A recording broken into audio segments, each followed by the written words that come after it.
TikTok और reels में ऐसे थंबनेल्स और कैप्शन ज्यादा वायरल होते हैं। और सबसे इमोशनल एग्जांपल रिवर्स साइकोलॉजी का था मलाला यूसुफजई का स्पीच, जहां उसने कहा तालिबान ने मुझे रोकने की कोशिश की, उन्होंने समझा कि गोली मारकर मैं डर जाऊंगी, लेकिन उनके मना करने से मुझे और ज्यादा लिखने का जुनून मिला। ये प्योर रिवर्स रिएक्शन का सबसे जबरदस्त मिसाल है।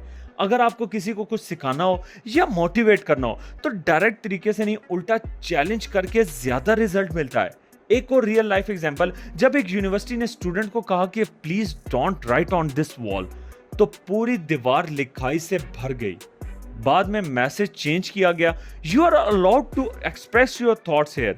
नतीजा, लोगों का इंटरेस्ट खत्म हो गया। रिवर्स साइकोलॉजी एक मिरर की तरह है, जितना आप किसी को पीछे खींचने की कोशिश करते हैं उतना ही वो आगे बढ़ने की कोशिश करता है। ये इंसानी सोच का एक पावरफुल